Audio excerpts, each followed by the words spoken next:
Terima kasih pemirsa masih tetap setia bersama kami dalam program Doncast. Saya Doni The Kaiser. Dan saya Don Bosco Slamon. Dan Bang Don ternyata tidak cuma rame di media sosial, kita pun rame di sini. Iya, tapi makanya, pencerahkan ya. Iya, menurut saya kita perlu tanya ke kedua beliau ini. Mas Fahmi, Ya. ini kan sepertinya berebut wacana untuk memenangkan publik sebetulnya. Ya. Kalau kita lihat ya, jadi selalu ada novum, entah benar atau tidak itu belakangan gitu. Tetapi itu keributannya dan perebutan wacana di publik seperti kata Mas Hensat tadi, itu kemudian bisa-bisa lama-lama orang akan percaya gitu. Nah, kan kita tahu post-truth. Orang percaya apa yang ingin dia percaya. Belum tentu karena data dan faktanya seperti itu. Jadi orang hanya mau mendengar apa yang ingin saya dengar. Ya. Yang tidak ingin saya dengar walaupun benar, saya menganggap itu salah. Ya. Kira-kira seperti apa kalau ada perebutan wacana seperti ini di sosial media, Mas Fahmi? Itu Bang Dan, itu kita bicara soal disinformasi dia. Oke. Asumsi ya, seperti kita berbicara salah. Percaya dari institusi yang ada bahwa ini katakan asli sebetulnya. Dan apa yang ada di media sosial baca seperti disinformasi seperti itu. Nah, kalau kita bicara soal bagaimana menghadapi hoax atau disinformasi itu sebetulnya simpel. Hoaxnya apa? Kemudian kasih fakta gitu. Dengan fakta yang clear, yang jelas, itu harusnya sudah selesai gitu.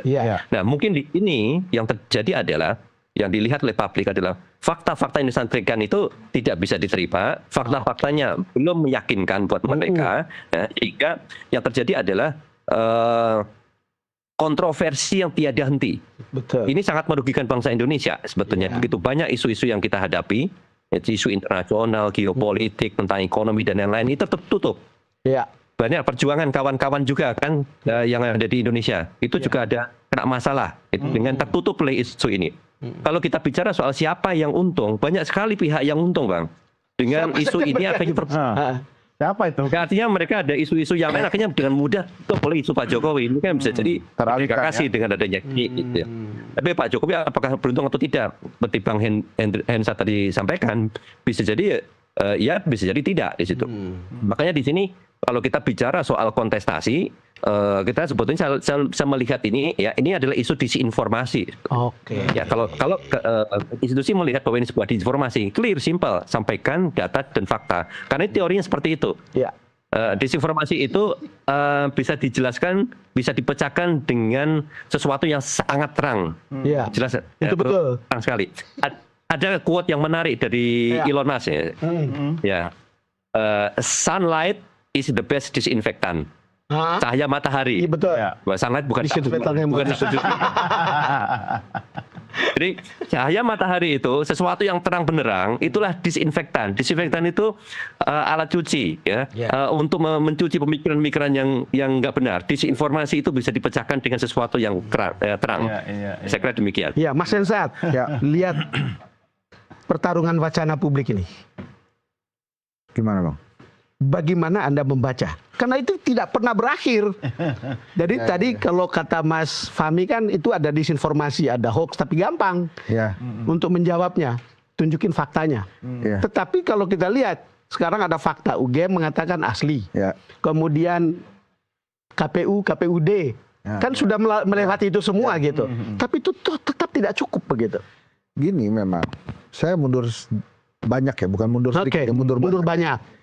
Memang ada trust issue ini dengan Pak Jokowi kan. Dia pada saat menjadi presiden, sebelum jadi presiden, itu ada isu-isu yang belum selesai.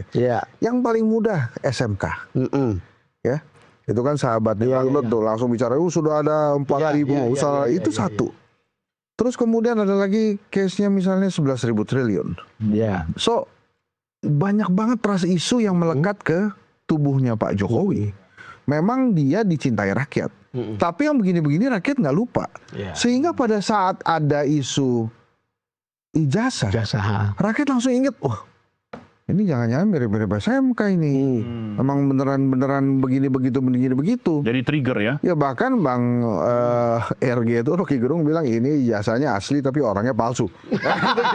Tapi yang terjadi hari ini memang banyak sekali yang tidak percaya karena memang mengikuti perjalanan Pak Jokowi. Dan ini sekarang memang ditunggu. Saya terus terang saja, yang saya pegang karena sebagai akademisi, UGM. UGM bilang asli ya, Kan asli. tunggunya begini Mas Hensat. Pak Jokowi bilang tunggu di pengadilan. UGM bilang tunggu di pengadilan. Ada yang menarik di case ini. Biasanya kalau polisi sudah bilang, selesai. Iya betul. Tapi ini enggak. Ya udah teman pengadilan, bahkan Rasul teman-teman itu makin kenceng dan banyak juga rakyat menunggu itu. Yang paling pusing menurut saya sekarang itu ya rektor UGM. Saya balik lagi nih ajak UGM karena saya kaget juga begitu UGM. Kenapa dia mau masuk pagi-pagi dan langsung menyatakan asli? Nah, mungkin harapannya Mas masuk pagi-pagi supaya selesai ya. Ternyata enggak juga kan. Walaupun ada juga salah satu pejabat negara, saya ngobrol dengan dia, Hen itu udah dicek dibandingkan dengan puluhan ijazah lainnya di masa yang sama itu sama semua. Pertanyaannya, kenapa kemudian nggak berhenti ini isu? Jadi saya tadi berkesimpulan ini ada trust isu di tubuh Pak Jokowi, sehingga isu ini terus-menerus dipertanyakan. Trust isu tidak akan selesai lewat pendekatan hukum, harus politik atau bagaimana? Ini yang mau nggak mau yang pembuktian pengadilan. Yang paling tinggi kan itu. Sekarang misalnya tadi dibilang itu sama semua kok, ijazahnya identik gitu ya misalnya. Tapi kemudian ditemukan lagi hal baru. Coba lihat, masa ada apa sih dia bilang stempelnya itu foto di bawah stempel misalnya. Saya berpikir, ya juga ya. Jadi kita juga mulai terpengaruh tuh nanya-nanya itu. Walaupun itu juga yang kemudian sebagai jurnalis saya bertanya, apa itu bisa dibuat sendiri juga bisa kan? Bisa. Makanya pada saat ini ada pasar pramuka yang lebih seru lagi kan. Pak mantan Wamen itu bilang, udah dong, disudahi dong, jangan ribut dong. Dia seperti, aduh gue pengen tidur, mau hidup tenang deh, kok lo bawa-bawa gue sih, kayak gitu-gitu loh. Saya mau tanya ke Mas Fahmi, ini kan sering kegaduhan di luar, itu bisa jauh lebih besar dari substansi. Betul. Kira-kira gitulah. Sering, ya ini urusan pengadilan, sebentar selesai, tunjuk, putuskan, selesai gitu. Di luar pengadilan tapi lebih ramai. di luar, itu ramai sekali. Apa penjelasannya Mas Fahmi? Ada beberapa hal Bang. Dan kalau saya lihat biasanya itu ya isu besar itu paling seminggu, 2 minggu, sebulan, 2 bulan itu mentok. Ada isu yang sangat besar waktu itu Omnibus Law, RUU KUHP, itu bulan. Tapi itu pun memang luar biasa ya, itu luar biasa. Dan di sana ada permainan buzzer dan lain-lain. Nah isu ijazah kontroversial Pak Jokowi ini unik sekali kalau saya lihat. Kalau kita lihat dari masyarakat saja, ya dari masyarakat saja mereka membicarakan, saya nggak yakin kok ini bisa sampai selama ini. Betul. Paling sebetulnya beberapa bulan sudah selesai harusnya ya. Tetapi kenapa ini bisa terus menerus? Artinya memang ada upaya ya kalau saya lihat itu untuk membuat ini menjadi panjang, terus menerus sih, panjang lama sekali ini.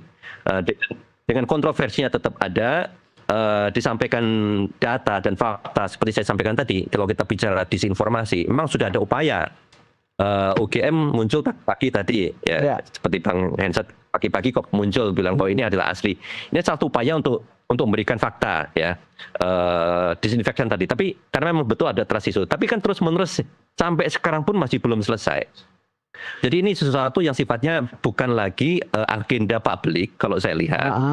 Publik sendiri mungkin sudah terbawa dengan agenda yang lagi berjalan. Oke. Mas Hensat, penjelasan kenapa begitu berkepanjangan tadi itu loh. Nah, yang menarik juga. Kan banyak sekali orang-orang Pak Jokowi di pemerintahan sekarang ya. Tapi mereka sepertinya menghindari isu ini. Jadi banyak juga para pembela Pak Jokowi nggak mau masuk ke isu ini. Takut terjebak juga karena mereka sendiri nggak tahu ujungnya di mana, atau memang nggak percaya nih kalau ini asli gitu. Jadi mereka juga takut gitu untuk masuk atau tidak percaya bahwa tuduhan palsu gitu. Nah itulah macam-macam kan. Jadi ini memang kemudian jadi lama karena ya nggak ada itu kebukti keasliannya, sementara ya kita memang harus tunggu pengadilan. Tapi itu menarik tadi pernyataannya Mas Fahmi. Kalau pengadilan sudah memutuskan, kan belum tentu inkrah juga. Masih ada peninjauan kembali dan lain-lain. Makanya pertanyaan publik juga nih, Roy mau ngapain sih sebetulnya? Dia mau membuktikan apa? Kok baterainya penuh terus, energinya nggak akhirnya bisa. kan juga kepikirannya orang, emang ini orang mau menjatuhkan Pak Jokowi. Bahkan ada juga teori konspirasi yang lain kan, ini memang Roy sama Pak Jokowi sudah kerjasama ini, mempertahankan isu supaya lama nih. Ya sama-sama happy kan, Win-win ya. Roy dapat panggung juga, Iya. Jokowi dapat panggung, tapi kan itu kan isu-isu yang akhirnya beredar aja di publik dan di media sosial.